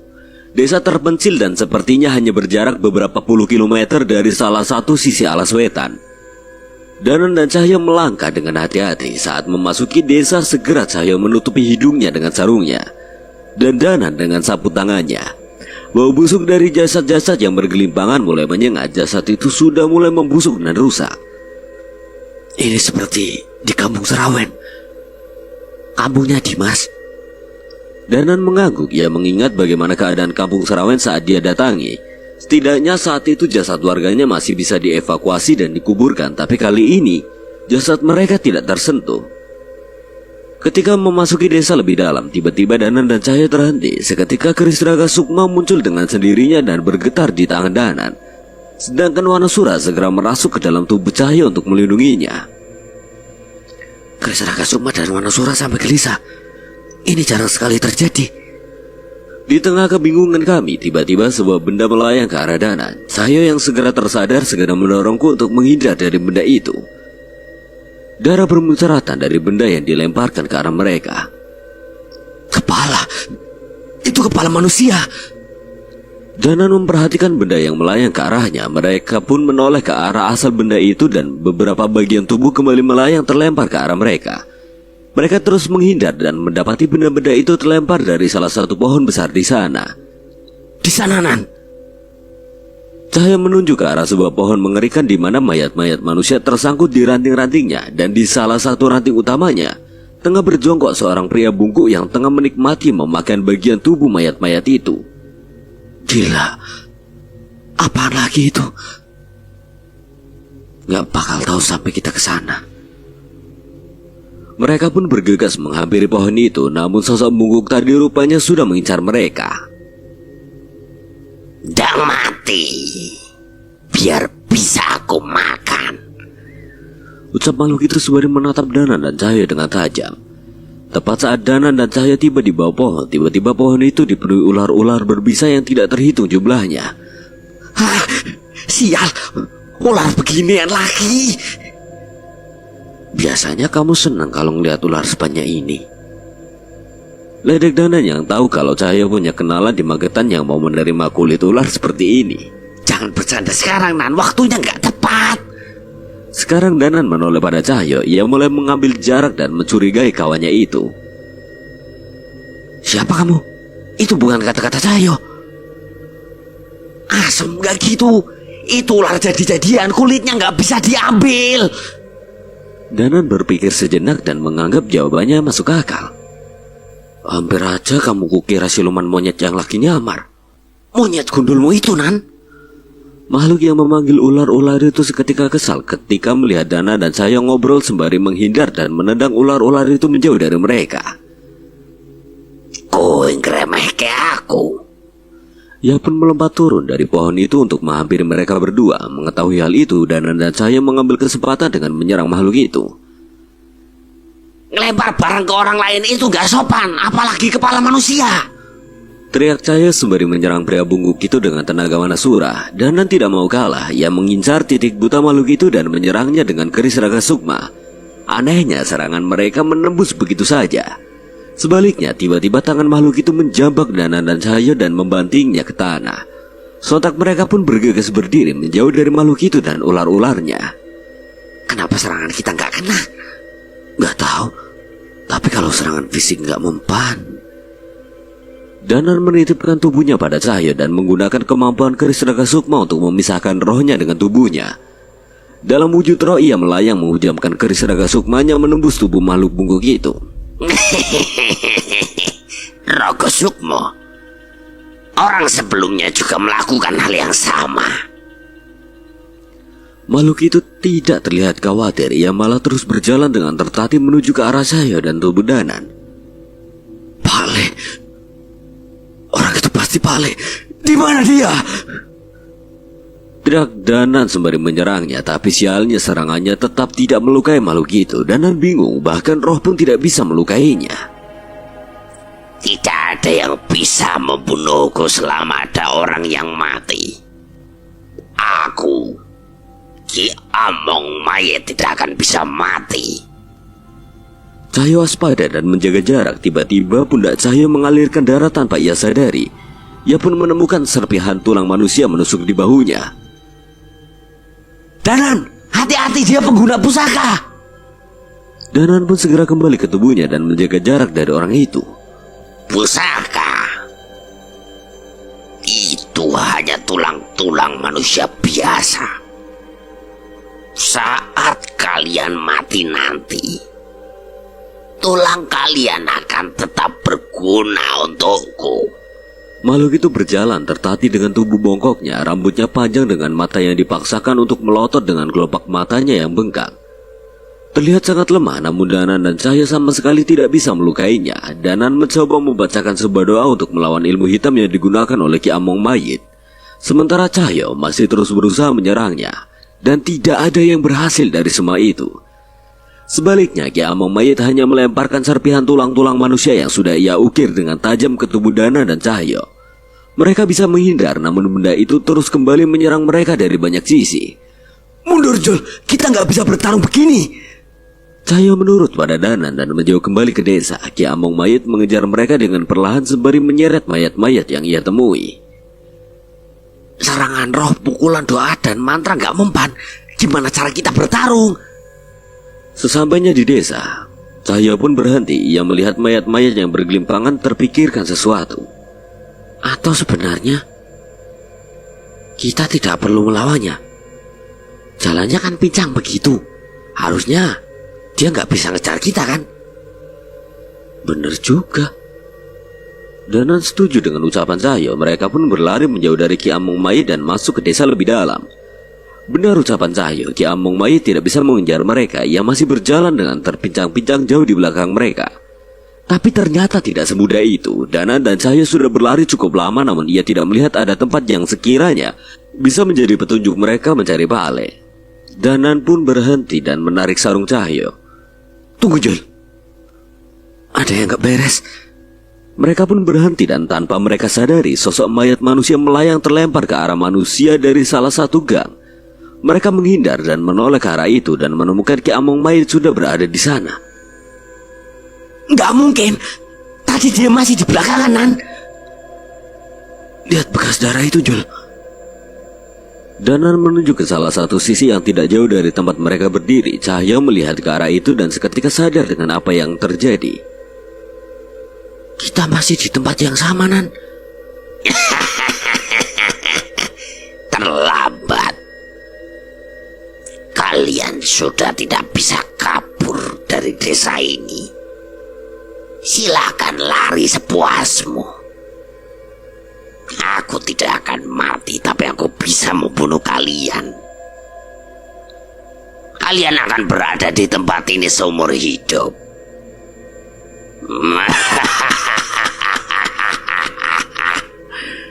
Danan dan Cahyo mulai kebingungan. Ia tidak menyangka akan terjebak di sihir Ki Among Mayit dengan begitu mudahnya.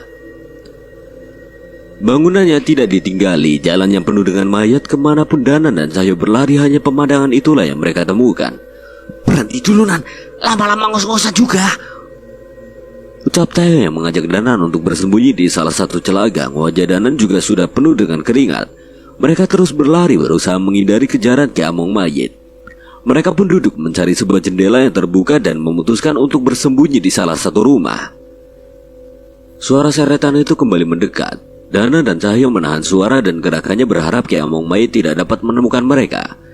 Dari celah jendela terlihat Ki Among Mayit masih menyeret mayat berjalan mengelilingi desa itu. Percuma.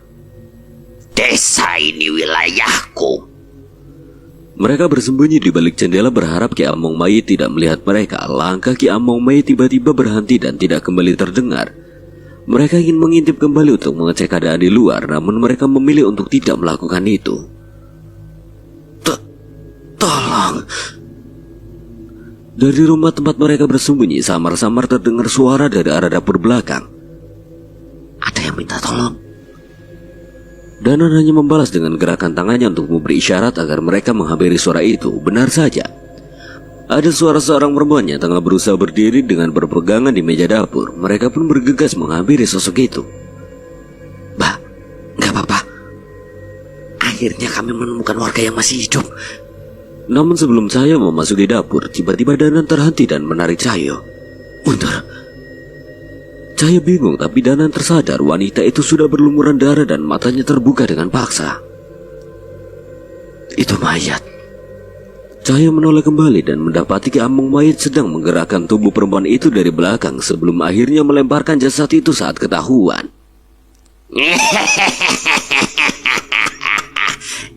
Aku pikir aku masih bisa bermain sebentar lagi. Danan dan Cahyo terlihat sangat kesal dengan perbuatan makhluk itu mempermainkan mayat. Sayangnya mereka masih belum menemukan cara untuk mengalahkan makhluk itu dan memilih untuk melarikan diri melalui jendela. Nan, sepertinya aku ada rencana yang harus kucoba. Mereka berhenti di tempat yang cukup tersembunyi untuk mendengar rencana Cahyo. Gimana, Jul? Tempat ini seperti sihir yang seolah ngebuat kita berhalusinasi, kan? Bisa jadi. Terus kenapa? Nah, tanpa aba-aba tiba-tiba Cahyo memukul kepala Danan dengan cukup keras. Apa-apaan sih kamu, Jul? Sakit? Gimana? Gimana apanya? Sakit lah. Lah, biasanya kalau lagi mimpi kan, kalau dicubit kan sadar.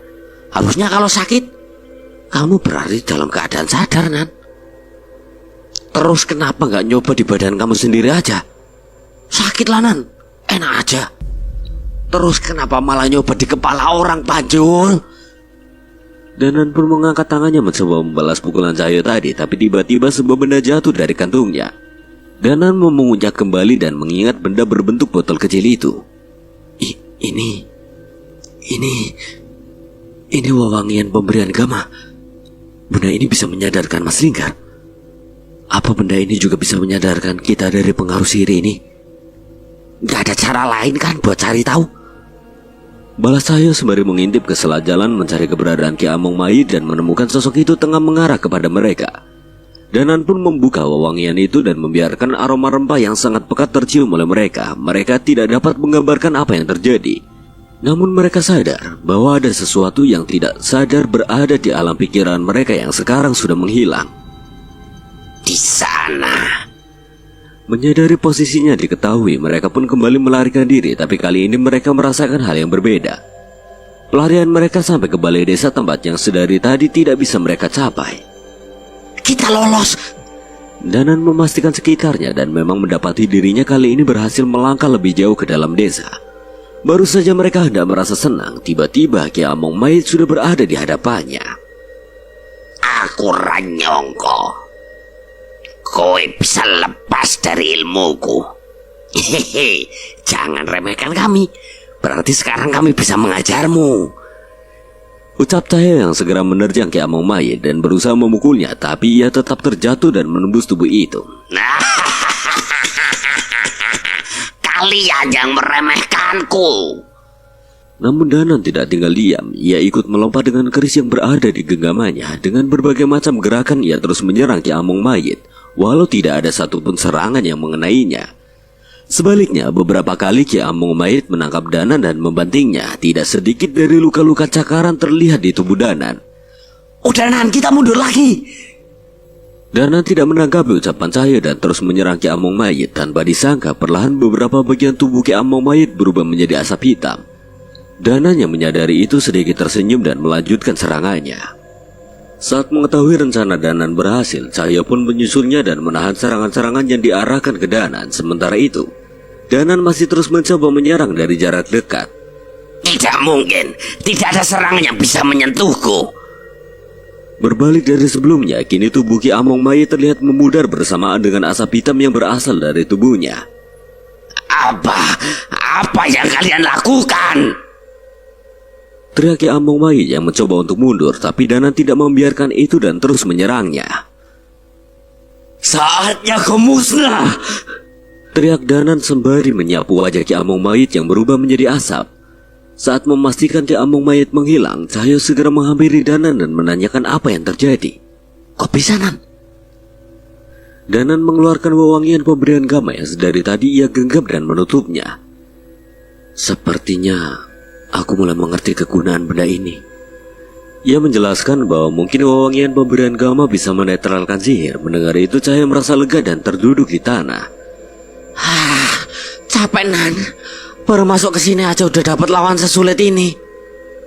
Danan mengambil botol air dari tasnya dan menyerahkannya pada Cahyo. Minum dulu. Cahyo meminum beberapa teguk dan mengembalikannya kepada Danan. Baru saja mereka melepas lelahnya, tiba-tiba ada perasaan mengerikan terpancar dari dekat mereka. Ada seseorang di dekat mereka yang memberi tekanan yang sangat mengerikan. Sontak mereka menoleh ke belakang dan menemukan sosok makhluk tengah berdiri di atap rumah dengan keris berwarna merah padam di genggamannya. Wujud dan pakaiannya mirip seperti setan-setan di pewayangan. Giginya panjang dengan wajah dan sebagian tubuhnya tertutup oleh rambutnya yang panjang. Tubuhnya pun juga dihiasi baju dan perhiasan kerajaan yang telah lusuh. Nan, hati-hati. Wanasura gemetar, keris Raga Sukma bergetar. Kini mereka sadar. Ternyata sosok inilah yang memberi firasat mengerikan saat kedatangan mereka tadi. Demit goblok. Masih belum puas main-mainnya. Mereka mencoba menoleh kepada kemana arah wajah makhluk itu memandang, tapi di sana hanya ada jalanan desa dan setumpuk mayat. Tapi ternyata tak lama setelah itu tiba-tiba salah satu mayat itu berdiri dan berjalan dengan tertati dan tubuhnya yang bungkuk. Mbok ya sabar. Aku lagi asik loh ini. Danan dan saya seketika terkaget melihat sosok itu. Ia mengenal suara itu dan mengetahui dengan jelas sosok itu dari bentuk tubuhnya.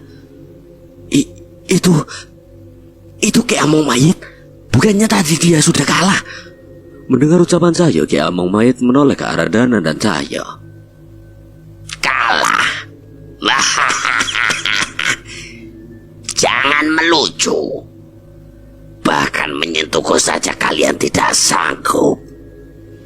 Ucap sosok itu yang perlahan berubah menjadi asap hitam dan mendahului makhluk yang baru datang tadi untuk masuk ke dalam desa. Mereka berdua meninggalkan Danan dan Cahyo seolah ada satu hal yang sangat penting yang harus mereka lakukan. Jangan pergi, kalian kemanakan balik?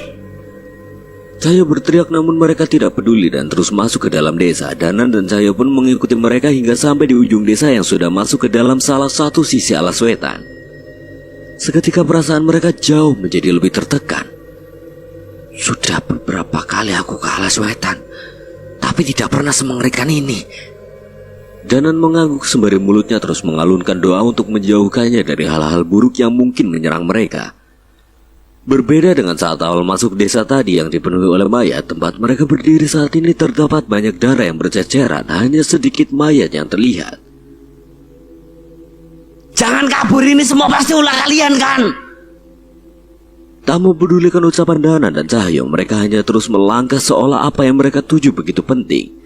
Cahyo dengan nekat menyerang Ki Among Mayit sementara Danan menghunuskan kerisnya pada demit yang menggenggam keris merah itu. Tapi seperti sebelumnya, serangan Cahyo hanya menembus tubuh Ki Among Mayit sementara keris Danan sama sekali tidak mampu menembus tubuh demit pembawa keris itu. Danan dan Cahyo tercekat, serangan mereka sama sekali tidak terpengaruh seolah kedua demit itu sudah di luar batasan mereka. Apa-apaan ini? Ajian lebur saketi hingga kilatan keris Raga Sukma tidak mampu melukai mereka berdua, sementara serangan Wanasura hanya bisa dimentahkan begitu saja. Kalian tidak sayang nyawa rupanya. Kupikir kita masih bisa bermain lagi. Ki Among Mayit mulai terganggu dengan serangan-serangan mereka berdua. Ia pun mencekik Danan dan Cahyo dengan kedua tangannya dan melempar mereka hingga menabrak sebuah pohon. Kalau kalian mau mati, akan kuberikan sama seperti pendekar-pendekar yang datang ke tempat ini. Mendengar ucapan itu, Danan dan Cahyo kembali terpikir akan keadaan Pale. Kemana? Di mana mereka? Di mana orang-orang yang datang ke sini untuk menolong warga desa? Mendengar pertanyaan itu, Ki Among Mayit malah tertawa terkekeh-kekeh. Ia berbalik meninggalkan mereka berdua sembari menatap sebuah pohon besar yang tertutup daun rindang. Jelas saja mereka mati. Danan dan Cahyo melihat ke arah pohon dengan ranting yang besar itu. Mereka menyaksikan jasa-jasa tim penolong. Beberapa orang berpakaian dukun tersangkut di pohon itu. Tapi ada satu yang akhirnya membuat mereka terdiam. Ada sosok dengan tubuh yang sudah membiru dengan darah mengering di pinggir mulutnya. Jasad itu terduduk di salah satu ranting dengan sebuah keris menancap di dadanya. Gak mungkin. Pale. Gak mungkin Pale. Wajah mereka pucat, tubuh mereka lemas ketika melihat jasad Pale tertancap di pohon itu dengan mengenaskan. Nafas saya semakin menderu menahan kesedihan sekaligus kemarahan yang mulai muncul. Pale! Saya berteriak bersamaan dengan terdengarnya auman Wanasura dari dalam tubuh Cahyo. Danan menyeka air matanya. Ia sama sekali tidak bisa menahan emosinya. Ternyata satu rombongan. Kalian harus melihat nanti saat darahnya diperah. Mendengar ucapan itu, amarah Cahyo memuncak. Danan pun tidak dapat berpikir jernih dan menghunuskan kerisnya pada tubuh Ki Among Mayit yang tidak bisa tersentuh itu. Berkali-kali serangan itu menyapu tubuh Ki Among Mayit, namun semua itu hanya menembus asap hitam dari wujud tubuhnya. Danan juga menggunakan wewangian yang diberikan oleh Gama untuk memusnahkan sihir Ki Among Mayit, namun sayangnya tidak berhasil seperti tadi. Itu bukan sihir, itu adalah tubuh asli Ki Among Mayit sehingga wewangian pemberian Gama tidak bekerja padanya. Sementara itu, Cahyo menyusul dengan menghajar Ki Among Mayit, namun pukulannya menembus dan menggetarkan tanah. Apa yang kalian lakukan pada Pale? Ki Among Mayit menangkap Cahyo dan melemparkannya hingga menabrak sebuah rumah. Cahyo segera berdiri dan melompat menghancurkan rumah tersebut dan kembali menyerangnya. Rumah-rumah di desa itu kembali menjadi sasaran amukan mereka berdua. Beberapa kali mereka dilontarkan, tapi mereka terus mencari cara untuk membalaskan perbuatan mereka pada Pale. Nafas Danan semakin menderu. Kilatan-kilatan keris Raga Sukma melesat mengitari desa mengincar lawannya itu. Ki Among Mayit, tinggalkan mereka. Biarkan demit alas itu yang membunuh mereka. Perintah Dedemit yang membawa keris merah itu. Ki Among Mayit terlihat kecewa dengan perintah itu. Ia pun mundur kembali melangkah masuk ke dalam hutan. Sementara sekali lagi ular-ular terjatuh dari langit menghujani Danan dan Cahyo. Danan dan Cahyo yang tengah termakan emosi pun membantai ular-ular yang mendekat padanya. Tapi ternyata ular-ular itu hanyalah penyambutan dari sosok setan manusia yang tiba-tiba muncul di sekeliling mereka. Brengsek, pengecut. Hadapi kami kalau berani. Teriak Cahyo, namun sebelum menyusul Ki Among Mayit, setan-setan itu mengerubuti Danan dan Cahyo untuk menghabisi mereka. Kembali sebuah rumah hancur dan sebuah pohon tumbang. Mereka menerobos puluhan dedemit yang mengepung mereka dan membuat desa itu porak-poranda. Puluhan setan itu tidak mampu menandingi Danan dan Cahyo, tapi sialnya setan lainnya terus bermunculan untuk menyerang mereka. Nafas Danan sesak, bukannya menghabiskan nafasnya, namun itu tidak dapat melegakan rasa sesak saat mengetahui kematian Pale. Setan biadab! Kilatan putih di keris Sukmageni memerah, api menyala di setiap tempat yang tergores oleh keris itu seolah menggambarkan kemarahan Danan. Setan-setan itu mulai terbakar oleh serangan Danan, tapi tidak hanya itu, tangan Danan juga ikut terbakar dengan api amarah Sukmanya sendiri. Mati. Kalian harus mati. Kalian harus mati.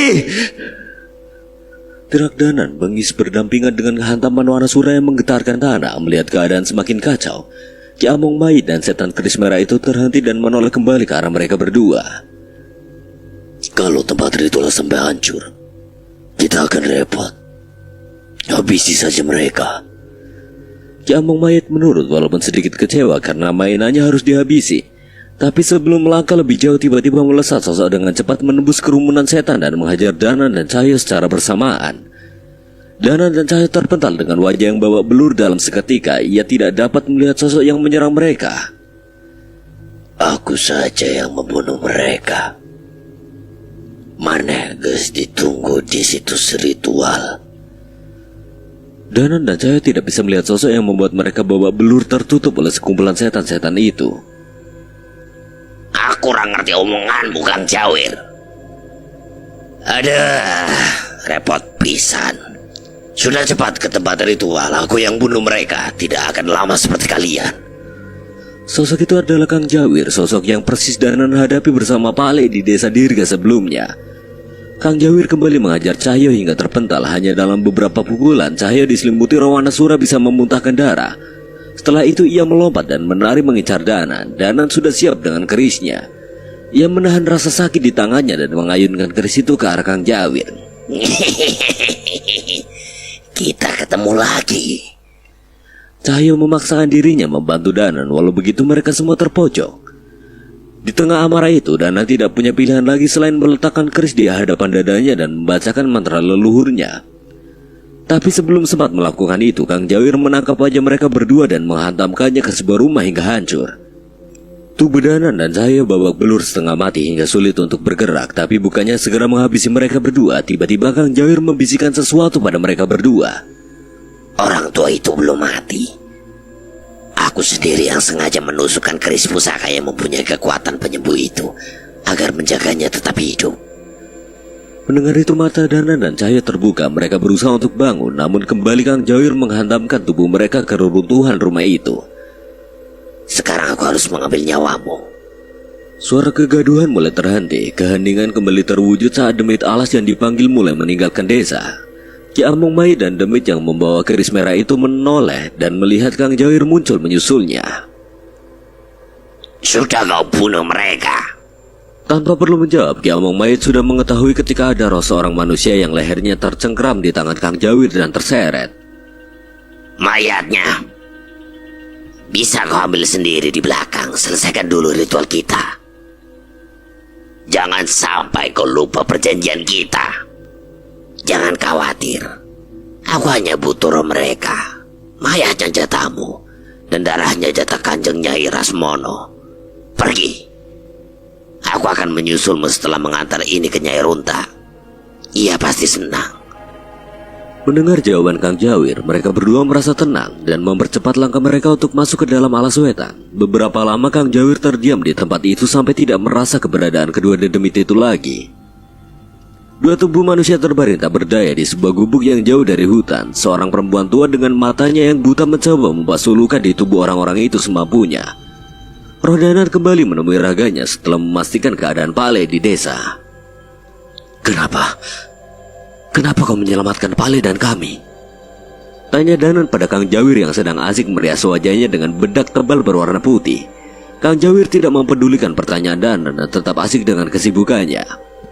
Mengetahui Kang Jawir enggan menjawab, Danan pun masuk ke dalam gubuk tempat di mana tubuh mereka dibaringkan. Itu kemauan Nyai Runta. Aing ngelakuin supaya Nyai Runta senang. Danan pun masuk melihat kondisi mengenaskan dari tubuhnya. Dan Danan yang tengah dalam kondisi terkapar tak berdaya. Ia tidak bisa berharap pengobatan yang mujarab dari seorang dukun buta di sana. Jangan kembali dulu ke tubuhmu. Saya tidak yakin kau akan kuat menahan rasa sakit dari semua luka ini. Mendengar itu, Danan pun hanya berdiri terpaku di hadapan kedua raga itu seperti sosok hantu penasaran yang tengah mengawasi. Kang Jawir bilang, Nyai Runta yang memintanya menolong kami. Nyai Runta mengangguk, tapi sepertinya ia enggan untuk berbicara banyak. Kenapa? Sebenarnya Danan sudah curiga sejak mereka berdua menyerang desa Dirga. Ia merasa bahwa Nyai Runta sengaja untuk tidak membuatnya tertidur karena ilmunya. Kalian akan tahu bila bisa bertahan hidup setelah ini. Danan menanyakan keadaan Cahaya yang tidak sadarkan diri. Berbeda dengan dirinya yang bisa melakukan ilmu raga sukma, ia tidak mengerti apa yang terjadi dengan Cahaya dengan luka sebanyak itu. Luka temanmu tidak sebanyak yang ada di tubuhmu. Kekuatan roh kera yang merasukinya membuat ia bertahan. Tapi entah kapan ia bisa tersadar. Danan pun meringkuk di ujung ruangan meratapi kekalahan mereka setelah berhasil melawan Gandara Barua. Mereka pikir mereka akan mampu menangani masalah di tempat ini, namun kenyataannya yang terjadi adalah sebaliknya. Kini mereka seperti jasad mati yang tidak bisa berbuat apapun. Tidak seperti nyanyian yang Danan dengar di desa Dirga, Danan merasa ada perasaan gelisah dari lagu yang digumamkan Kang Jawir. Kalian ini sebenarnya di pihak siapa?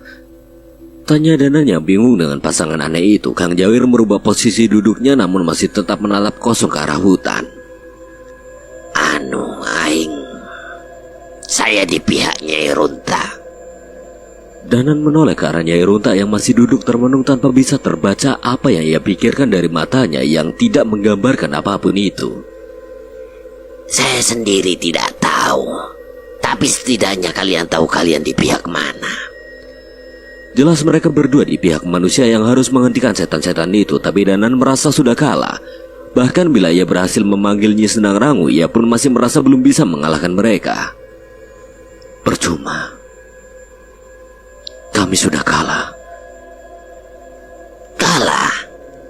Kalau itu kami sudah mengalami ratusan kali. Tapi kami baru memutuskan kalau kami kalah hanya saat kami memutuskan untuk menyerah. Danan merenung sejenak. Sesaat ia merasa Nyai Runta ada benarnya. Mereka baru benar-benar kalah saat mereka memutuskan untuk berhenti berjuang. Ia pun teringat keberadaan orang-orang yang membantu mereka selama ini. Kang Jawir, ritual apa yang mereka lakukan? Bagaimana cara menghentikannya? Sudah sadar rupanya. Ritual Panggon Demit. Ritual itu berguna untuk melepaskan batas alam alas wetan dengan alam manusia. Bila itu terjadi, Tuhan kami iblis alas wetan akan bangkit dan makhluk halus di alas wetan bisa pergi sesuka mereka. Danan kembali gemetar saat mengetahui ada sosok yang lebih mengerikan dari setan-setan yang mereka lawan tadi. Apalagi? Masih mau merenung, nunggu mati atau mau cari cara ngelawan mereka? Danan mengerti maksud kedua orang ini. Mereka jelas berharap Danan dan Cahyo dapat mengalahkan sekutunya yang akan melakukan ritual Panggon Demit. Tapi apa motivasi mereka? Dan apa mereka bisa dipercaya? Dengan kondisi seperti itu, Danan memutuskan menitipkan tubuhnya dan Cahyo pada Nyai Runtak. Sementara rohnya akan mencari bantuan dari orang-orang yang mungkin memiliki kapasitas untuk permasalahan ini. Orang-orang atau sosok yang bisa menghadapi setan-setan tadi dan makhluk yang mungkin akan muncul setelah ritual mereka. Rodanan pun melayang ke langit malam yang luas, mencari segala kemungkinan yang bisa ia temukan untuk menghentikan tragedi ini. Semua itu akan memastikan pertarungan akhir yang akan mereka hadapi di alas wetan. Di desa Kandimaya, Naya terbangun di tengah malamnya. Perasaan berkecamuk muncul dari mimpinya yang seolah begitu nyata. Danan. Naya yang sangat sulit menyangkal firasatnya sebagai seorang wanita yang merasakan hal yang mengerikan terjadi pada Danan. Tapi bukan itu saja yang membuatnya terbangun. Ada mimpi yang terjadi selama berulang kali yang membuatnya gelisah. Tapi kali ini ia memutuskan untuk menceritakan mimpinya pada Nyai Kirana, ibu Danan. Bukannya tanpa alasan, tapi mimpinya berhubungan dengan tempat di mana ayah Danan dimakamkan, Bukit Batu. Saya dihantui sosok penunggu Bukit Batu, Bu. Seolah saya dipanggil untuk ke sana. Nyai Kirana mendengarkan cerita Naya baik-baik sembari mencoba mengerti kegelisahan Naya akan Danan. Sepertinya hal serupa juga dirasakan oleh Nyai Kirana. Beruntung kamu merasakan ini sekarang, Naya. Kok kenapa beruntung, Bu? Hal terberat menjadi pasangan seseorang seperti Danan atau ayahnya adalah terus yakin bahwa mereka akan baik-baik saja. Sementara kita tahu mereka selalu berurusan dengan maut. Naya mengangguk dengan matanya yang berkaca-kaca. Ia terus melihat telepon genggamnya berharap ada pesan balasan dari Danan. Biar Danan berusaha dengan perjuangannya sendiri. Sebaiknya kamu juga harus berjuang dengan masalah dengan mimpimu itu, Naya. Naya setuju dengan perkataan Nyai Kirana. Ia pun memutuskan untuk naik ke Bukit Batu, tempat di mana ayah Danan dimakamkan. Nyai Kirana ikut menemani Naya sekaligus menjenguk kuburan suaminya itu. Siang itu mereka menghabiskan waktu di Bukit Batu sembari nyekar makam ayah Danan. Mereka membersihkan sekitar makam sekaligus mengirim doa. Naya membawakan beberapa makanan untuk mereka nikmati di sana sembari menatap desa dari ketinggian. Namun Naya masih tetap pada tujuannya mencari tahu tentang sosok yang hadir di mimpinya. Botolireng sudah tiada. Apa mungkin masih ada penunggu lain di bukit ini ya, Bu? Nyai Kirana menghela nafas mencoba mencari jawaban terbaik untuk ia ucapkan. Tempat ini terlalu indah, Naya. Seharusnya banyak sosok yang ingin menunggu Bukit Batu ini. Dari ucapan Nyai Kirana, Naya mengambil kesimpulan bahwa mungkin ada sosok lain yang sudah mengambil peran Botolireng. Sayangnya sampai matahari hampir tenggelam, mereka tidak menemukan petunjuk apapun. Ya sudah, Bu, kita turun saja. Mungkin Naya hanya terlalu khawatir sampai ke bawah mimpi. Iya, yang penting sekarang kamu udah tenang dan gak penasaran kan? Naya mengangguk dan berterima kasih pada Nyai Kirana. Mereka pun membereskan barang-barangnya dan bersiap untuk turun. Tapi sebelum sempat mereka meninggalkan tempat itu, tiba-tiba terdengar suara. Naya dan Nyai Kirana terhenti. Mereka kembali menoleh ke belakang mencari asal suara itu. Suara itu berasal dari salah satu tempat di bawah pohon besar. Nyai Kirana yang menyadari tempat itu pun segera mendekati tempat itu. Bu, hati-hati. Mereka pun terus menajamkan telinga mencari asal suara itu. Dan saat sudah memastikannya, Nyai Kirana memaksa untuk menggali tempat asal suara itu dengan tangannya. Bu, kenapa digali, Bu? Memangnya itu tempat apa? Di sini, Naya. Di sini tempat ibu memakamkan pusaka-pusaka Mas Bisma ayah Danan. Mendengar ucapan itu, Naya pun ikut membantu menggali. Tapi langit sudah mulai memerah dan malam sudah siap menjemput. Nyai Kirana terlihat cemas. Naya tidak bertanya terlalu banyak dan hanya terus menggali hingga tangan mereka menyentuh sebuah benda. Kendi tanah liat. Masih terlalu jauh untuk menggali keseluruhan, tapi Nyai Kirana dapat segera mengetahui bahwa pusaka-pusaka suaminya itu masih berada di sana. Nyai Kirana merasa lega, walaupun menurutnya pusaka itu tidak lagi memiliki isi ataupun kekuatan. Ia masih tidak tenang bila ada yang memanfaatkan benda itu dengan tujuan buruk, tapi Naya terlihat aneh. Ia memperhatikan sosok bayangan yang muncul dari kendi itu. Ia menatap tinggi ke arah atas pohon tempat di mana kendi itu dikuburkan. Nyai Kirana menyadari keanehan pada Naya dan ikut melihat ke arah kemana Naya memandang. Itu, Bu, itu sosok yang ada di mimpi Naya. Nyai Kirana terperanjat. Ia pun segera mendekat dan menggandeng Naya saat melihat sosok yang dilihatnya. Ada sosok makhluk besar yang berdiri tersenyum memamerkan gigi-giginya di hadapan mereka berdua. Sosok besar melebihi pohon terbesar yang ada di puncak Bukit Batu itu. Benar, Naya. Itu dia. Dialah penjaga Bukit Batu yang baru. Ucap Nyai Kirana seolah mengenali sosok itu.